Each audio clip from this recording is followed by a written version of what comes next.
বর্তমানে ডিভোর্সের শীর্ষে রয়েছে সুন্দরী নারীরা। এক বোন আমাকে রিকোয়েস্ট করছে যে ভাই আমার জীবনের এই গল্পটা তুলে ধরেন, যাতে করে আরও 10 জন সতর্ক হয়।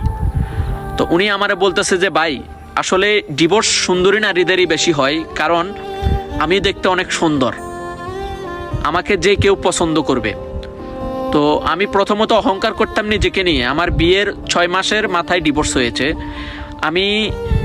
আমি আমার হাজব্যান্ডকে সবসময় ইগনোর করতাম, কিংবা ঠিকমতো ভালোবাসা দিতাম না, কারণ আমি দেখতে সুন্দর। আমি সবসময় নিজেকে অনেক কিছু মনে করতাম। তারপর আমার পরিবারও বলতো যে সবসময় আমার মেয়ে অনেক সুন্দর, আমি চাইলে অন্য জায়গাতে বিয়ে দিতে পারি, বা এখান থেকে নিয়ে অন্য জায়গাতে দিতে পারবো, তুই কোনো টেনশন করিস না। আমারে বুঝাইতো আমার ফ্যামিলি। তারপরে আমি আমার শ্বশুর শাশুড়িকে সম্মান করতাম না, উল্টাপাল্টা কথা বলতাম সব সময়। তাদের সাথে আমি ঝগড়া লেগে যেতাম সব সময়।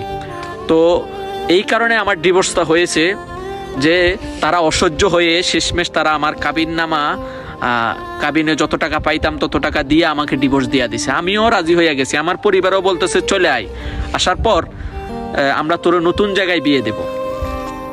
তারপর বিয়ে কি দিবে, উনি বলতেছে যে ভাই আমার ডিভোর্স হওয়ার পরে আমি আমার বাপের বাড়িতে মানুষের কথায় ভাই আমার সহ্য হয় না। আমার ভাই বোনে আমারে যেভাবে কথা বলে, আমার মা বাবাও আগে সুন্দর ছিল, সুন্দর সুন্দর কথা বলতো ডিভোর্সের আগে। ডিভোর্স হওয়ার পরে সবাই আমাকে অবহেলা, ইনসাল্ট করে। পরে ওই বোনটা বলতেছে যে ভাই জীবনে সব থেকে বড় ভুল করেছি আমি আমার হাজব্যান্ডকে ডিভোর্স দিয়া। এখন আমার পরিবারের কথা আমার সহ্য হয় না, আমি না পারি মরে যেতে, না পারি দুনিয়াতে বাঁচতে। উনি বলতেছে যে ভাই আপনি এমন কিছু কথা বলবেন যেন এই পৃথিবীতে কখনো কোনো নারী বিয়ে হওয়ার পর যেন ডিভোর্স না নেয়। যত কষ্টই হোক আগের হাজব্যান্ডকে ধরে রাখার জন্য, আগের স্বামীকে শক্ত করে ধরে রাখতে। কারণ একটা নারীর যখন ডিভোর্স হয়ে যায়, সে যত সুন্দরী হোক না কেন, তাকে সবাই ইউজ করতে চায় কিন্তু বিয়ে করতে চায় না। তারপর ওই বোনটা বলতেছে ভাই আমার আজকে ডিভোর্স হয়েছে অনেক দিন, কিন্তু সবাই বিয়ের জন্য আসে, সবাই দেখে পছন্দ করে, কিন্তু সবার আবদার, কেউ 5 লাখ টাকা চাই, কেউ 6 লাখ টাকা চাই, সবাই টাকার জন্য আমাকে বিয়ে করতে চায়।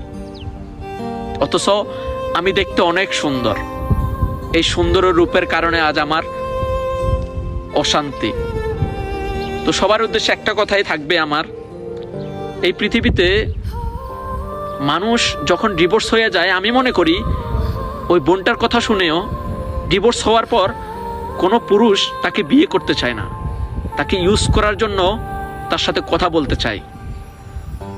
তো প্রত্যেকটা বোনের উদ্দেশ্যে একটা কথাই বলবো, বিয়ে মানুষের জীবনে একবারই আসে। বিয়ে করবেন, স্বামী যেমনই হোক শক্ত করে ধরে রাখবেন। আপনার শ্বশুর শাশুড়িকে সবসময় রেসপেক্ট করবেন, সম্মান করবেন, ভালোবাসবেন, তাদেরকে মা বাবার মতো, মা বাবার চোখে দেখবেন। আপনি পৃথিবীতে একদিন সব থেকে সুখী মানুষটা হবেন। কখনো কোনো পরিবারের কথা শুনে ডিভোর্স দিবেন না। সবসময় নিজেকে শক্ত রাখবেন, ধৈর্য ধরবেন যে আমিও একদিন সুখী হব। প্রত্যেকটা পরিবারে ঝামেলা ঝগড়া থাকবেই। আপনি যত ভালো পরিবারে বিয়ে হোক না কেন, আপনার ঝগড়া হবে। তার জন্য হাজব্যান্ডকে ডিভোর্স দিতে হবে এরকম ডিসিশন কখনো নেবেন না। দয়া করে